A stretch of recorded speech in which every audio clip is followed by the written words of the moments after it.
My name is Mary Conquest. I'm your host for Safety Labs, the podcast where we explore the human side of safety to support safety professionals. We move past regulations and reportables to talk about the core skills of safety leadership: empathy, influence, trust, rapport. In other words, the soft skills that help you do the hard stuff. This podcast is created by Safety Products Global, the world's leading manufacturer of safety knives. Through our trusted brands, Clever, Slice, and PHC, we empower companies to prevent injuries by providing safer cutting tools for every material and application. Hi there, welcome to Safety Labs. Today's conversation is going to be a bit of a safety buffet. I'll ask our guest about how her different experiences and identities have affected her approach to safety and consulting, about the cost of shiny object syndrome, generational change in the workforce, and much more. Dr. Lori Guasta's blend of research expertise and practical consulting insight has supported safety, leadership, and cultural transformation in high-risk sectors, including mining, manufacturing, construction, and oil and gas. Lori holds a PhD in organizational leadership and a master's in clinical sociology. She's worked with NIOSH and in the safety tech sector. At the NSC, Lori led research efforts for a fatality prevention initiative leveraging technology to eliminate workplace deaths. As a consultant, Lori has helped prevent serious incidents and fatalities using HOP-based approaches.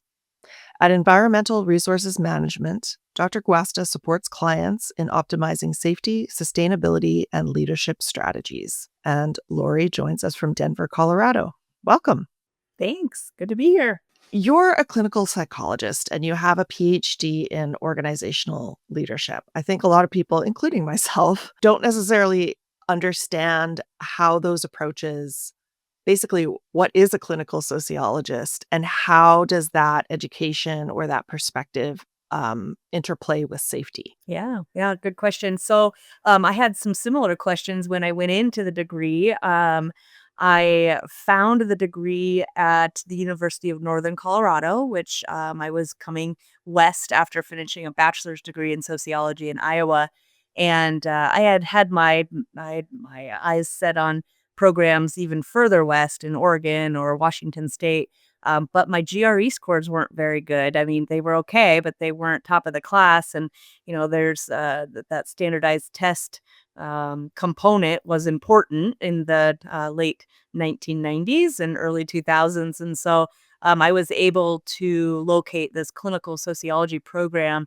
And at first I thought clinical, like you would work in a clinic, was kind of like a counseling program. And I was so wrong. I mean, it really took this more holistic approach, looking at how organizations are shaped and how groups are organized within organizations. So sociology is all about behavior within groups, and a group could be as small as two people, right? So a clinical sociologist is really just combining, the interplay of group dynamics with human behavior and how we interact in groups and how we shape groups through our behavior. It's, kind of back and forth. Leadership is part of that, right? Leadership can drive the best behavior of any group.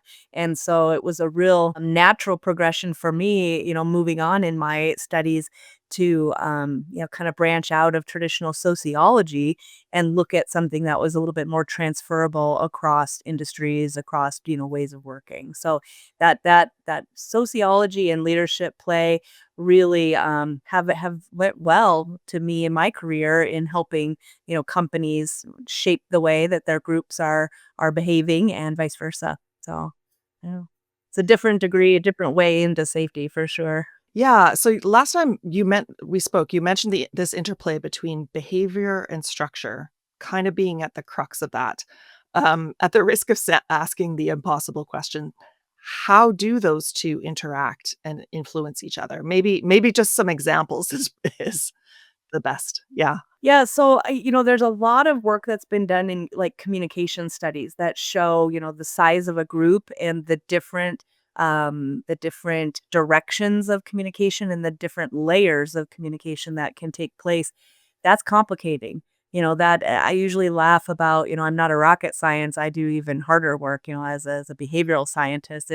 is really a dynamic field, and that interplay is always changing. It's never constant, which is why I guess it's good job security for a for a consultant because it's different in every organization. And even within organizations, it's different within the subgroups or the business units or the different facilities across the globe. It's really not an easy job, but it's an important job and it's an impactful job. We're structured in a way, even in our family lives, there's a structure, there's a number of people, there's different power dynamics, there are different ways that we're connected to different people within groups. We're always structured or grouped in some way. Which is why sociology should be a prerequisite for any industry, but it's not. And so that's why another, I guess, it kind of lends well to job security of a consultant is that, they didn't get this training, like an engineering degree didn't provide, effective communication skills to these leaders. And so it comes back to leadership and how do you foster, the direction that folks need within a structure to get the best out of their behavior.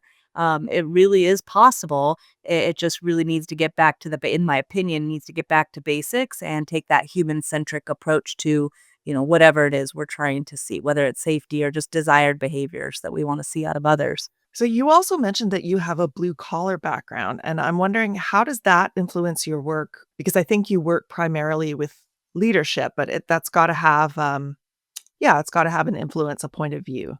Yeah, absolutely. So one of the reasons I was attracted to come to ERM is because they have this philosophy called from the boots to the boardroom. And that's exactly what my career has entailed, right?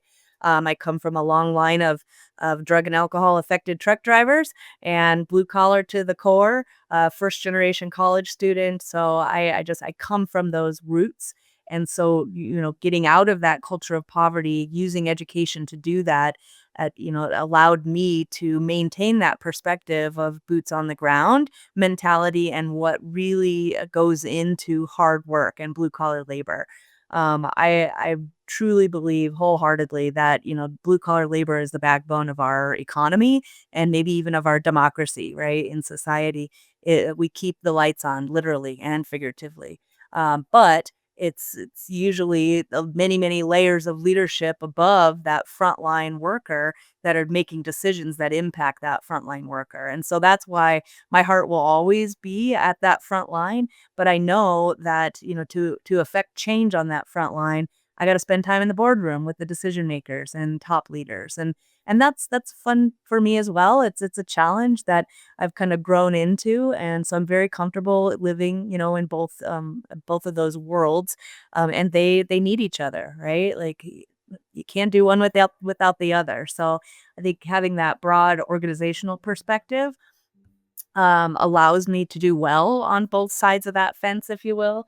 And yeah, it's been a fun journey so far. To add even more layers, you're also an educator. And so that gives you a bunch of different points of view. And I'm wondering, do those points of view, I imagine they strengthen each other, but do they also conflict sometimes? Like, do you see maybe blind spots that other people don't see because you've had this more rounded experience? Yeah, I would say that it has contributed effectively to my success in my career. First of all, even though I do a lot of selling services to help companies fill in the blank, whatever they're hiring us to do, I I'm much more of an educator than a salesperson, right? But I've been really successful. If you help companies kind of evaluate what's available to solve a problem, for example, and you provide the guidance in evaluating those options, then they get to choose the best option for them. And so I that education approach I think is really yeah, been helpful in my career.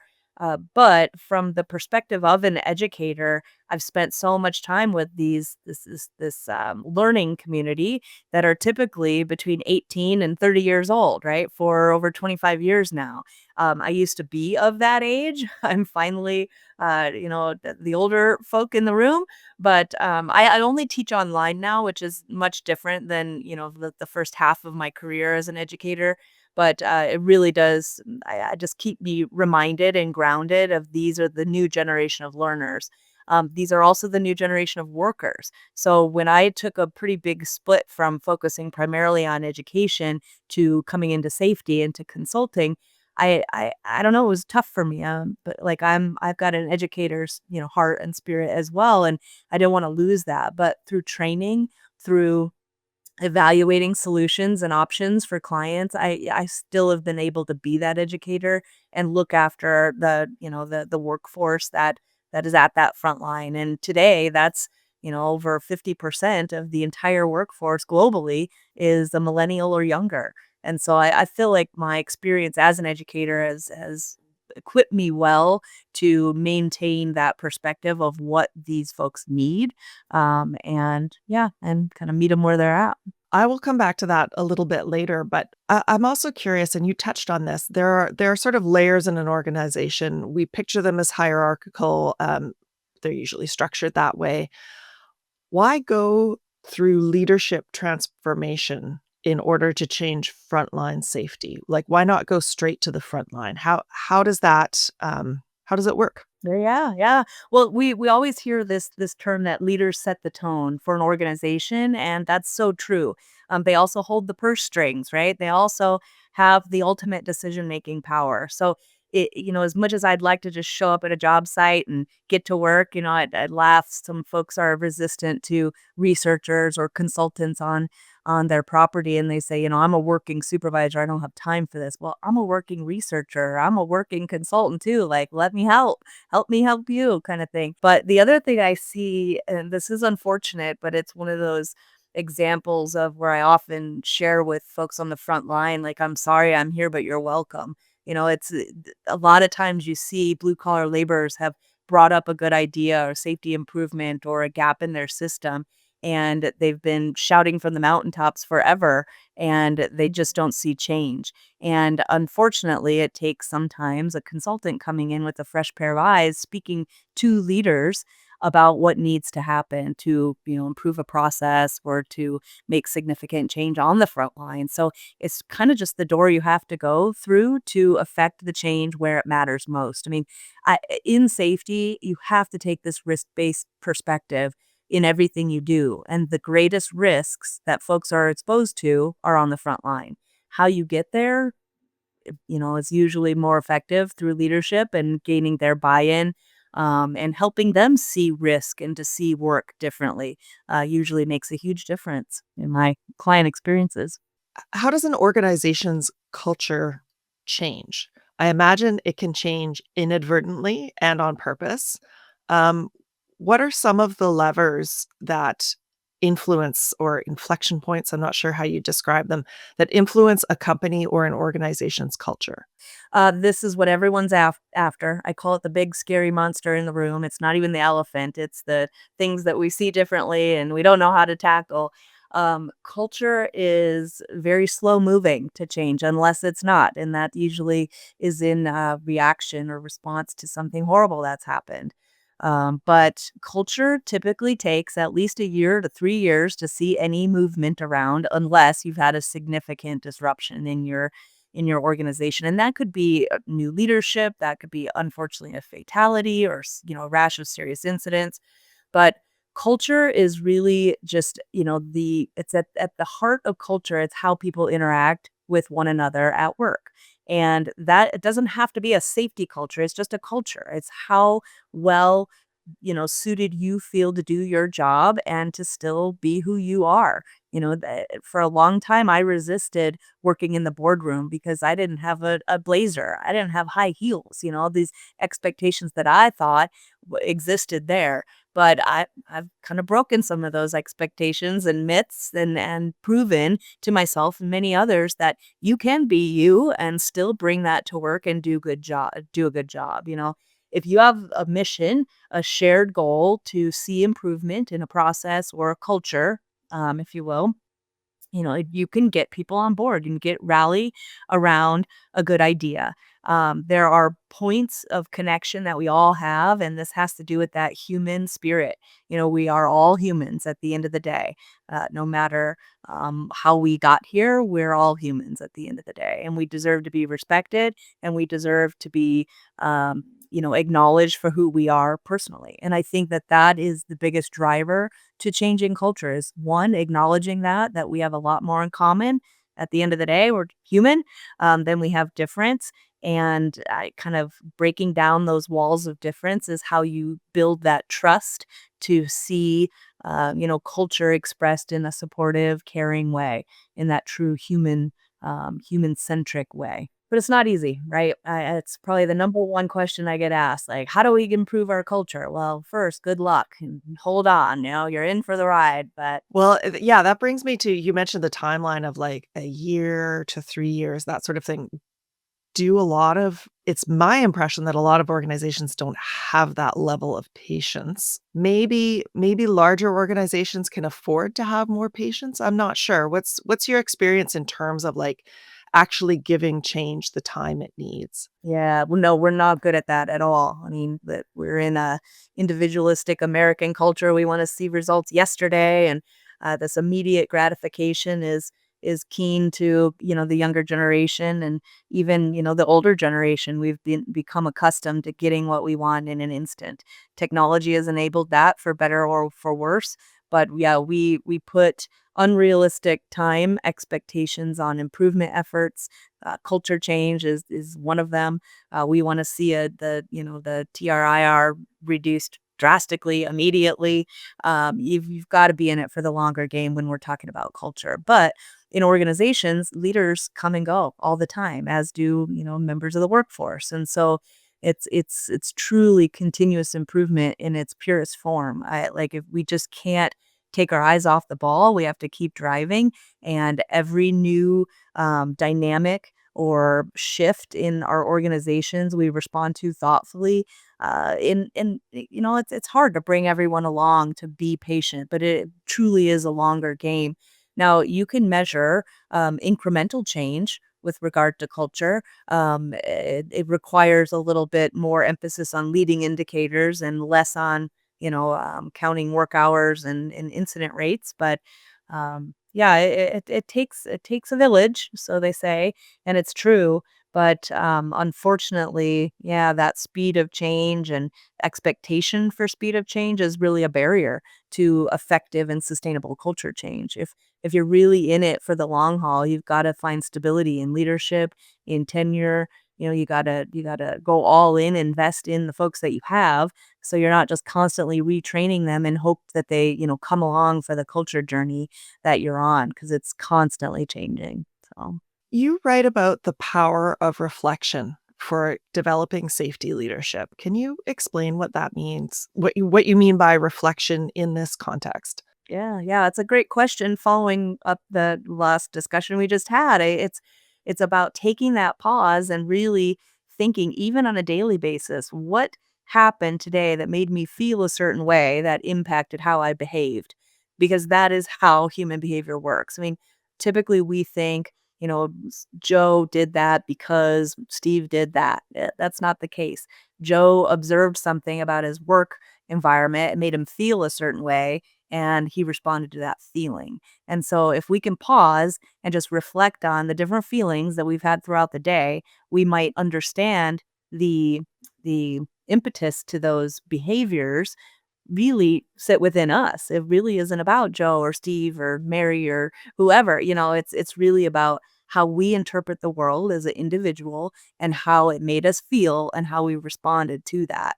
So I think that leaders, and I have a PhD in leadership and I've practiced for almost 20 years.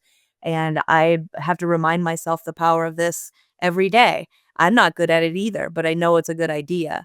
And, it's coupled in practices around safety where we, preach about stop work authority.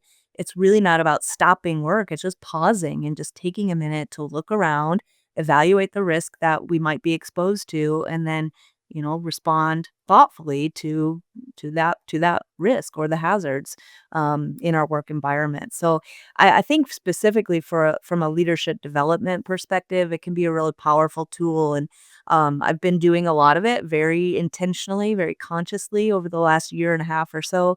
I've created a series of quote books that are just these profound ideas or just little snippet quotes that I've put together, and it just kind of makes you think. And you could use them for leadership development, for personal introspection. You can use those as a vehicle just to pause the work and check for alignment. Are we all seeing risk the same way? And the answer is always no. It's a very subjective thing. And so just taking that moment to pause and think more thoughtfully about options or potential risk amplifiers that we might be up against is so important, not just in the world of safety, but just to be good humans, right? I want to take a little bit of a turn here. Over the course of your career, you've been in safety or safety adjacent. I mean, it's been a focus. Being a woman working in that industry, how do you see it, and how has it changed over time? Well, I will share with you when I started my career in safety, I didn't even know that was a possible career. I didn't even know that mining was an active industry. I was very naive in my late 20s, even though I was finishing a doctorate degree. I was very well steeped in research and academics, but in terms of applying that, I was so green and no pun intended. When you're a new person on site, at least in mining, you wear a green hat to signify that you're inexperienced. And I probably wore that hat for 10 years, even though I thought I was only wearing it for 5, maybe even 15. But anyway, long story short, it all comes back to great leadership and great mentorship. And so I worked under a gal, Dr. Elaine Cullen. She spent her entire career at NIOSH in doing health and safety research in mining. And she focused on culture and she focused on occupational culture. She fell in love with the culture of the mining industry that worked hard, they played hard, they were a strong band of brothers, and they're doing important, meaningful work. And so I was so inspired by her work that I kind of followed in her footsteps. I learned from her for several years and ended up writing my doctoral dissertation on the power of stories used in quantitative research environments.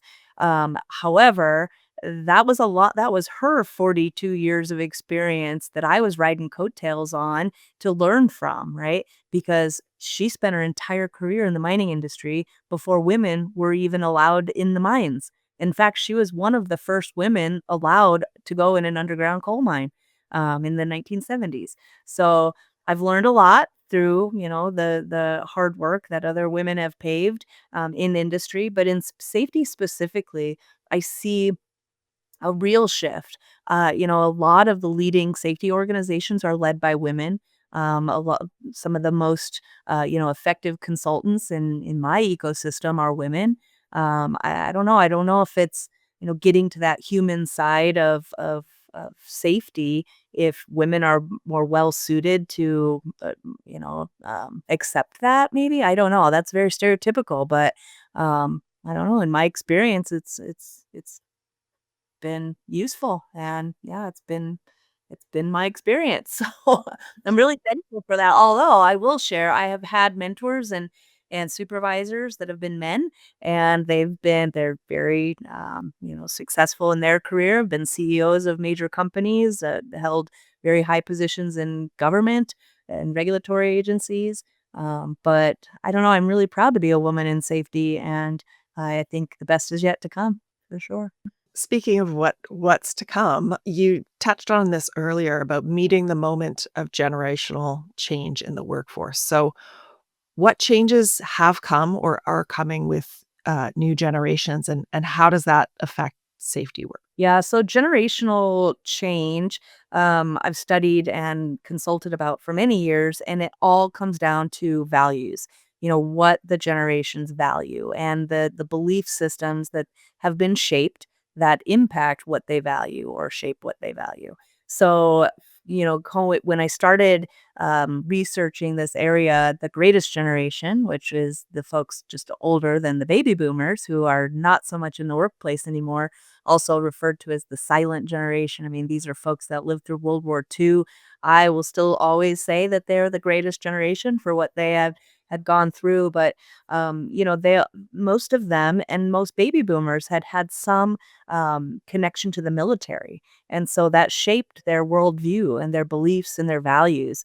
And, then Gen Xers, jaded Gen Xers here that are characterized as latchkey kids, they grew up in a world where mom wasn't at home anymore. She, as a two income requirement just to put food on the table for a small family.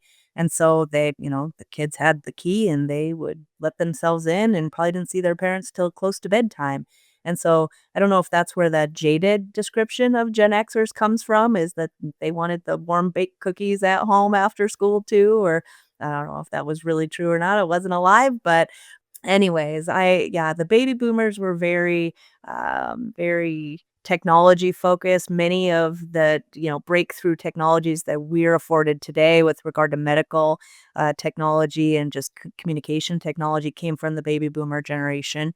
And we got to, I guess, kind of grow up with it slightly. I mean, I didn't know what an email was until I got to college. So I was, 18, 19 years old and had only seen big, huge computers a few times in my school. But I came from a small town and a poor community. But anyway, long story short, we have today's generation of, you say, millennials and younger, who, let's say, 40 years old and younger, were born with technology, instant gratification, instant communication that shapes what they need, how they communicate, what they want, what their values are.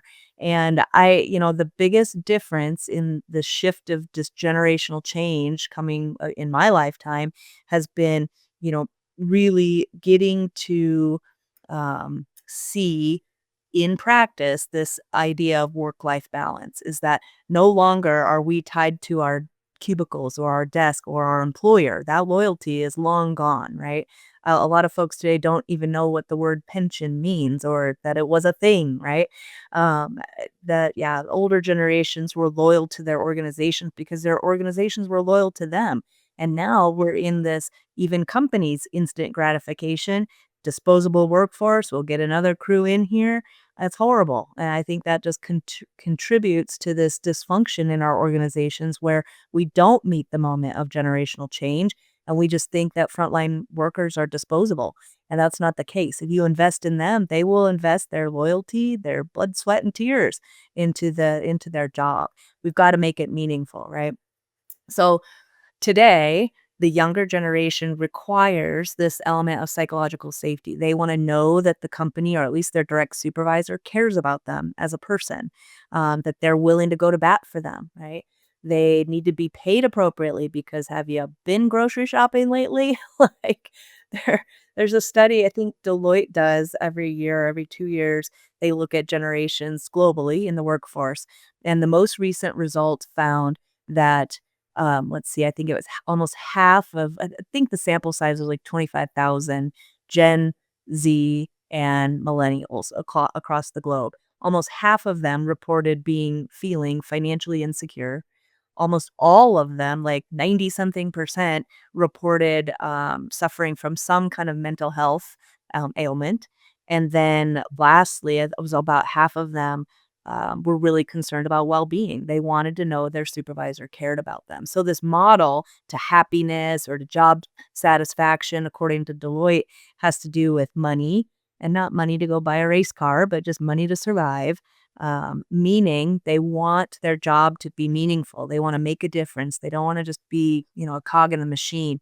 They want to work for a company who cares about the environment, for example. So money, meaning, and then well-being. Yeah. So I couldn't get behind that more. I think that is simple. It's easy to understand and so important. That's the job of a leader, right? Is to meet the moment of the folks that are following you for whatever reason. And what an easy recipe. Pay them, equitably, make their work matter and, care about them. At the end of the day, it doesn't seem so hard. It doesn't seem so hard, but I feel like a lot of companies have trouble coming to the same conclusion. And I wonder why. Is it that they're led by older people who just have a different worldview or, um, I don't know, economic stressors? Why do you think it's hard for people to meet the moment? Yeah, I think one, we're not patient, like we talked about earlier. We're not in it for the long game. We're in it for the next promotion. We're in it for the next, phase of our career. We do what's easy, and that's a human nature thing as well. It's hard work to care about people. It really is because there's a lot of people to care about. I usually joke in my trainings around the golden rule. I think should is kind of bunk, right? Like the golden rule, you and I are very different. So if I treat you how I want to be treated, I might offend you. Right? I'm a straight shooter. Give it to me. No, don't gloss over anything. Don't soften anything. But some people need things to be softened and a little lighter touch in bringing them along, right? So I think what's more important is this platinum rule. And the platinum rule is to treat others how they want to be treated. And that's a lot harder because it requires that you get to know how they want to be treated. So you treat people individualistically and you're going to get the best out of them because it makes them feel that you care about them. And yeah, it's hard work though. It's an investment. I think the state of the world just being so uncertain contributes to the complexity here. But I think optimistically, many leaders that we see in organizations now are younger. They're not old world views, so they have the best chance to meet the newest generation and the bulk of the generation where they're at because they're part of that generation. I just I just fear sometimes that the shiny object syndrome or financial goals or what have you just motivate the wrong behaviors at leadership levels. And I think that has opportunity for improvement for sure. You mentioned that you developed the SIF model for the NSC. So, first of all, what does that look like? That's a serious incident and fatality model. Yeah, so the National Safety Council's serious incident and fatality prevention model, I would say in its current version, started under development almost 20 years ago, about 15 years ago. So in 2020, NSC acquired a long-standing, highly reputable networking and consulting group called ORCHSE and brought in a whole slew of subject matter experts that came from government, came from industry, etc. They had been working on this SIF model for at least 10 years prior, right? So at this point, 15 years ago. And so the NSC, when I joined about 5 years ago, had done a lot of work to stand up a maturity model. And so the ask was to couple this SIF model with a maturity model to help companies on their journey, right? So I got involved very tangentially for a few years in my early time at NSC and learned about the development of the SIF model. Well, when I then became a leader in the consulting services practice of NSC, that's what my clients were asking for. And so I jumped in the deep end really and helped a client take what had already been done through ORC and make it fit for purpose. So I worked with the Workers' Comp Board of Saskatchewan in Canada, coupled with the largest utility provider there, Sask Power. And for about 8 to 10 months, we looked at each of the elements, each of the steps of the existing model, and we refined it for use, not just for the utility company, but thinking of across industries. And so the current 2.0 model really came from that consulting engagement of, it was 4 steps with 15 tools meant to be customized and fit for purpose. What I learned, however, is that as simple as you think a model is, it's only as good as it's used on the work interface. And even 15 tools to, mitigate risk, identify hazards, and put controls into place, and then check them in this continuous improvement PDCA cycle. It only works if it works, and it only works within the culture that will accept it and support it. Which we've already talked about. Culture is so varying, right? So it's I don't know. I learned in that journey last year in helping to stand that model up for NSC to, use with clients is that it is still even too complicated. I mean, it really is about SIF prevention, is about meeting your culture where it's at and empowering the workers to see the risks, to mitigate the hazards, to ensure the critical controls are in place, to verify them continually, to improve processes together because it's a shared goal, not because it's a have to type of thing, right? Yeah, a model is a conceptual model. It's only as good as it's used at the work interface. And so I've spent a lot of time this year simplifying that approach and focusing on what matters more, and that is the underpinnings of culture and the impact of leadership. And that's how, like you get to SIF prevention. Yeah. So last time we spoke, you mentioned this, and you mentioned that working with the companies, you had some insight, which was sort of an ethos of back to basics, right? Don't worry about safety too, safety differently, just do safety well. Can you explain a little bit more about that, either in terms of what you learned or sort of the place that it's brought you to now? So I think I've been learning this over my whole career. It comes back to that shiny object syndrome is what's hot right now. Like today in safety, we're very much chasing the HOP lens, human and organizational performance, energy based safety, even new standards that are being created. None of that is new. None of it. And I feel very strongly that the way forward is getting back to basics and just doing safety well. The fundamentals around safety and effective risk management haven't changed. They've just been changed in name. Like we'll put a new logo to it. We put a new name to it. We sell another book about it. We create some new standards about it. It's nothing new.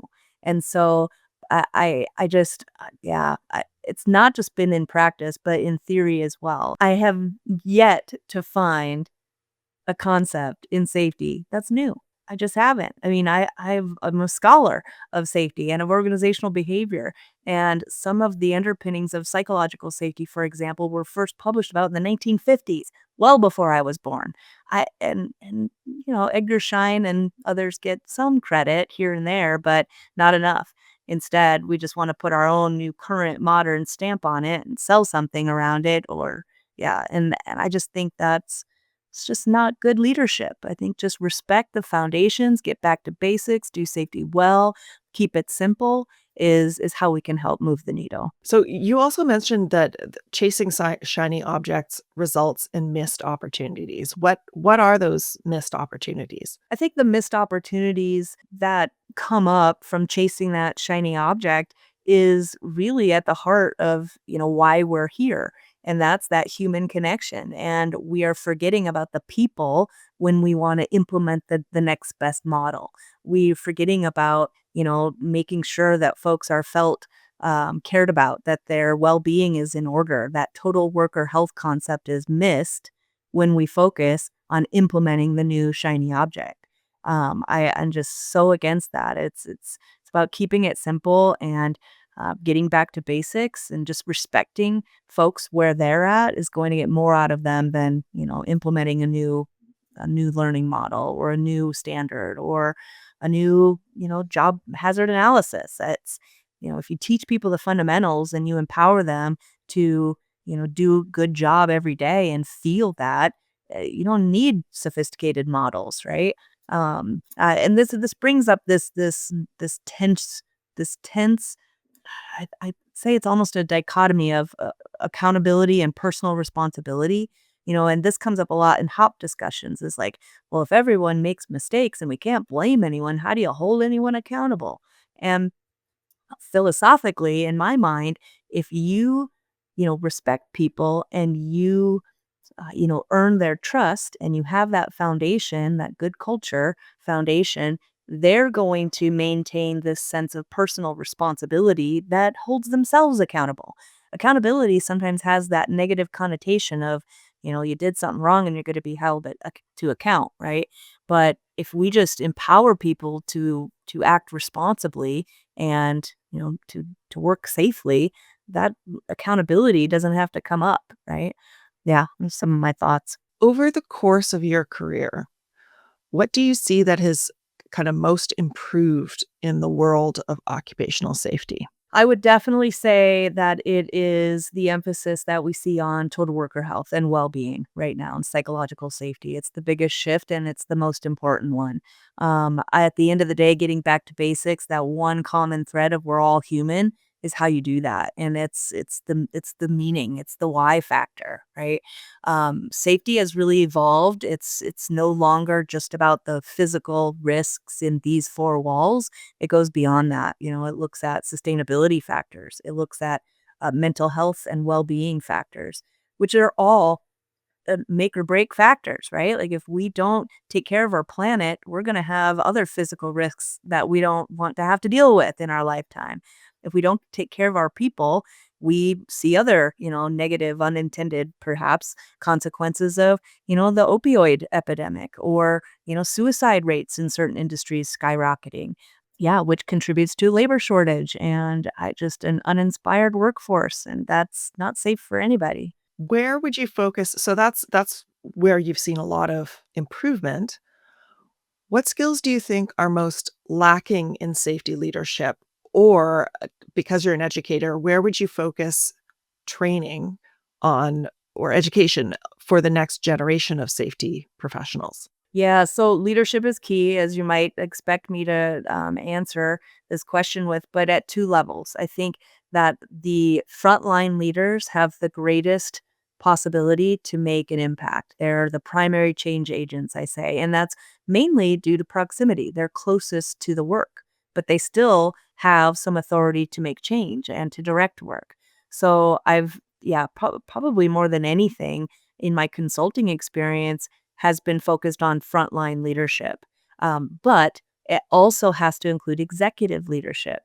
And so, in a lot of the culture transformation work that I'm doing currently, it's bimodal, right? We have an executive leadership program that's tailored specifically to senior leaders and getting, them in the mindset and the philosophy of that human centric approach to safety. And then on boots on the ground, frontline leaders need different skills. They need effective communication skills. They need conflict resolution skills. They need skills that help direct organizational behavior, not as much as the structure that the senior leaders would have a greater effect on. So it takes both, but definitely, if I could only pick one, I'd probably pick the frontline leaders just because they're closest to where the risk is. So they're so key for sure. And many of them don't have that background or that training. And so it's really high impact work, and I've seen it make a tremendous difference among many industries for many years. If you could go back in time to the beginning of your safety career, what's a piece of advice that you might give yourself? Yeah, I would say, well, and I did this because I was so green, but I would really recommend for junior folks coming up is just to find that mentor, be a good networker, right? And I never was, so I was kind of resistant to playing the game of business. I didn't want to fake it till I made it. I wanted to, uh, you know, do good work with great people, and that took me many years to get over that and realize that you come into contact with folks for different reasons, and if you spend more than a few minutes with them, you'll find something in common and you'll build that relationship, truly. It doesn't have to be fake, right? Um, yeah. Yeah, I was gonna say I think that's a misunderstanding that it's fake it till you make it. In that case, you can make genuine connections and relationships, albeit professional ones, with people, that are not fake at all and still very helpful. That's right. There was a book I read many years ago. It's called Never Eat Alone or something like that. It was kind of a pop psychology book, but it suggested that we have something to learn and to offer to every person. And so strike up a conversation in the grocery line or, with your waiter at the restaurant or somebody walking their dog outside at the park. And it's so true. I mean, at the end of the day, we're all human and we all have lots of things in common that if we were just more patient, we would uncover and build those, foundations of trust and yeah, connection a little more easily. Speaking of books and resources, are there any books or websites or organizations, anything that, you think listeners should maybe check out that have been particularly helpful to you? Oh gosh, well, the life's work of Edgar Schein is where I would start. I'd point every budding safety professional or organizational development scholar to. I was a dissertation coach for a former client, who analyzed did a narrative analysis of Edgar Schein's, I think, 70 years of publication. He only died maybe 4 years ago or so in his mid-90s, but just groundbreaking in terms of thought. And I, yeah, I'm sure he got it somewhere too. So nothing's new, but in my world, it all started there in the 1940s and 50s. So I would point you in that direction 100%.